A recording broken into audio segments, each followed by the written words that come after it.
La verdad es que Vinicius ha sido una víctima, es una víctima de lo que está pasando. Es una víctima que a veces pasa por culpable, porque empiezan a decir provoca, la actitud. De alguna manera, cuando nos dicen el futbolista, el entrenador, deben ser ejemplos para la sociedad, ¿no? Pero si estamos en un entorno donde nos insultan y nos dicen de todo, pues es muy difícil llegar a ser un ejemplo, ¿no? Depuis un an, Vinicius mène un combat sans relâche contre le racisme. Victime de la lâcheté d'une minorité des publics d'Espagne, le Brésilien s'est toujours défendu, à juste titre. En dehors des terrains, Vini a parfois craqué face à la pression des médias.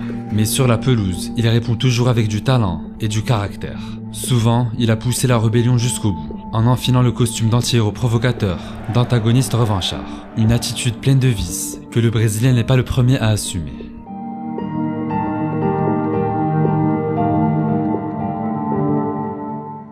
Je pense suite à cette saison-là, le dernier match de la saison c'est contre Marseille et on ne me fait pas jouer.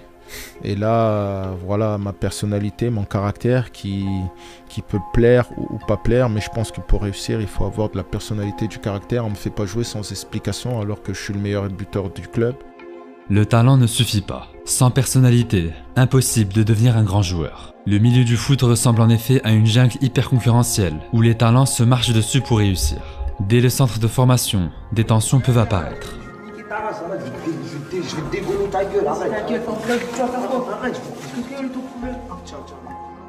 Historiquement, les têtes brûlées ont toujours fait partie du sport. Au tennis, c'était McEnroe. En boxe, Mohamed Ali. Au basket, Dennis Rodman. Dans le foot, on peut citer les bouchers Antonio Rattin, Roy Keane, Gattuso ou Pepe. Les provocateurs comme Oliver Kahn, Luis Suarez ou Diego Costa. Mais l'anti-héros originel n'est autre que le plus grand personnage de l'histoire du foot. Napoli che ha mandato in visibilio il suo pubblico, tanto che purtroppo tra gli spettatori ci sono stati 5 svenimenti e 2 principi di infarto, quindi veramente Maradona segnando questo gol ha combinato un gran pasticcio. Questo gol, questa vittoria se la merita la gente. À une époque où le foot devient une machine à cash, Maradona est le symbole d'une résistance populaire très forte. Le seul capable d'insulter face caméra un stade sifflant l'hymne argentin. Le seul à oser déclencher une bagarre générale devant la famille royale espagnole. À Naples comme en Argentine, Maradona est l'antagoniste d'un système capitaliste qui salit le foot. Napoletani abbiamo dentro più che Dio, forse Maradona.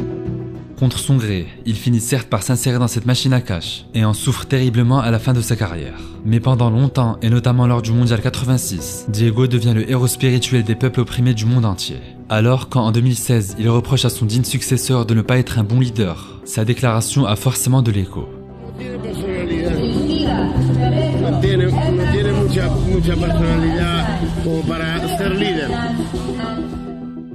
8 ans après cet affront public, le Messi argentin est un joueur différent. Dès la Copa América 2016, où sa teinture blonde semble vouloir dire qu'il est un nouvel homme, Messi se maradonise. Pour faire gagner son équipe, Léo n'hésite plus à s'imposer.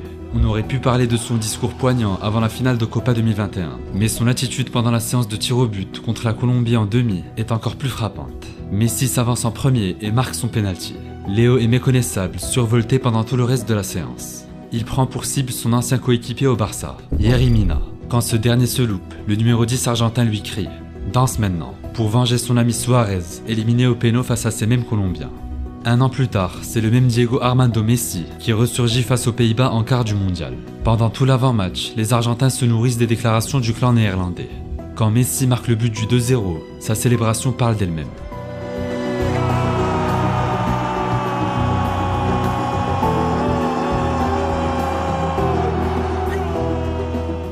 Le gamin innocent de Rosario l'ignorait sans doute, mais c'est en devenant méchant sur le terrain qu'il aura réalisé son rêve 30 ans plus tard.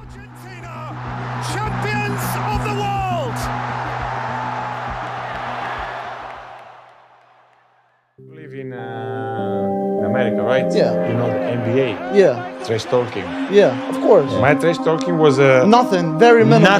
Nothing. Yeah. Compared to the trash talking. He offered me his jersey. Yeah. I say no, I prefer yours.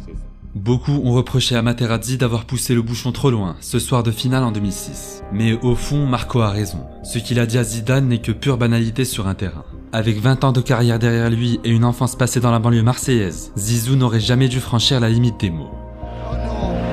Oh non, pas ça.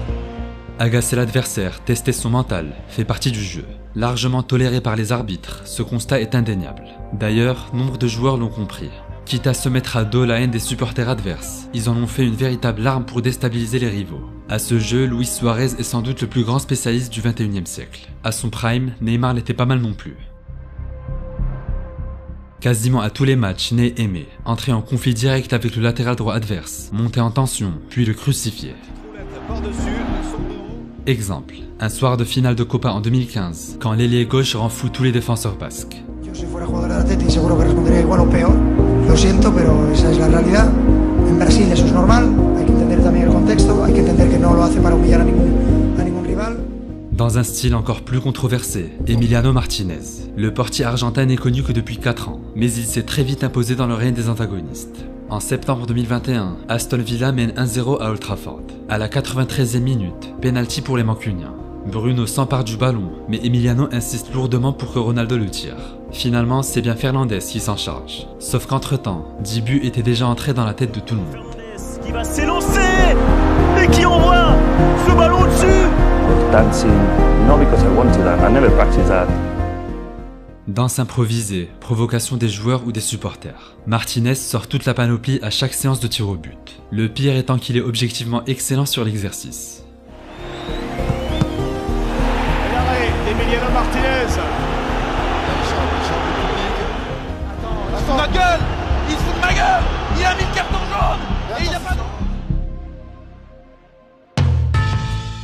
Jusque-là, on a parlé d'antagonisme individuel, mais il va sans dire que la provocation est souvent appliquée à l'échelle d'une équipe entière. Vous connaissez les sales méthodes qui aident à gagner les titres les plus prestigieux. Mais allons voir du côté du foot semi-pro, avec une affaire complètement folle qui a défrayé la chronique en 2010.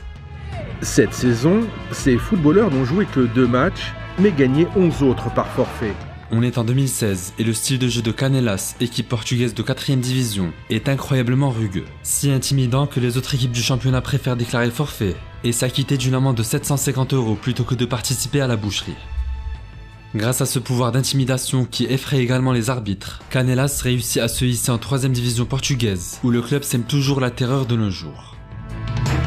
Dans le foot professionnel du 21e siècle, il y a un joueur qui s'est rapproché de cet état d'esprit antisportif. Un très grand défenseur par ailleurs, mais qui perdait souvent la boule. Kepler Lavera Lima Ferreira, surnommé Pepe.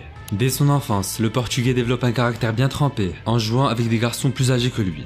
L'exercice préféré de son père, le mettre dans une eau profonde avec des poids de 3 kg attachés à ses pieds. Résultat, un mental d'acier qui a souvent fait des dégâts sur les terrains. Pepe a atteint un niveau de notoriété sur ses qualités de destructeur que je n'avais, moi, auparavant, jamais vu porter à cet comment dire, par ce pic là. Do you think there's anything autistic in you that makes you bite? No, no me dice nada. Capaz que hay gente que tiene diferentes maneras de defenderse, ¿no? Fort heureusement, être un voyou sur le terrain n'offre pas que des avantages. Certes, si le joueur s'appelle Ramos, il peut facilement passer outre 29 cartons rouges en carrière, dont 5 face au Barça. S'il s'appelle Suarez ou Cantona, il peut rebondir après une suspension de quelques mois. Mais parfois, le talent ne suffit pas. Il a dit Laurent Blanc, il fait souvent la folle ou pas? C'est une fiotte.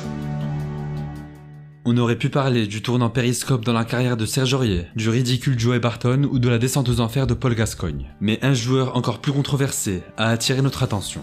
Diouf. Non, c'est un gars bien, mais dans sa tête, je pense que... Ils sont plusieurs. Ouais, ils sont plusieurs. Ce mec-là, si le lendemain il se réveille pas et il voit pas sa tête dans les journaux, il est pas bien. Même ici, il pense qu'il a été le plus grand joueur de tous les temps.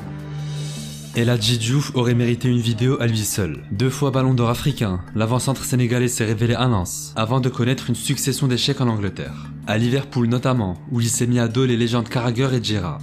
Dans son autobiographie, Stevie affirme qu'El Hadji est tout simplement la pire recrue de l'histoire du club. Sur le terrain, insultes racistes, crachats et provocations. En dehors, bagarre en boîte, conduite sans permis et autres. Peu après sa retraite, Sadio Mané succède à Diouf dans un style totalement opposé. Comme un symbole, Sadio réussit exactement là où Hadji a échoué, à Liverpool, puis en finale de la CAN. C'est le goal.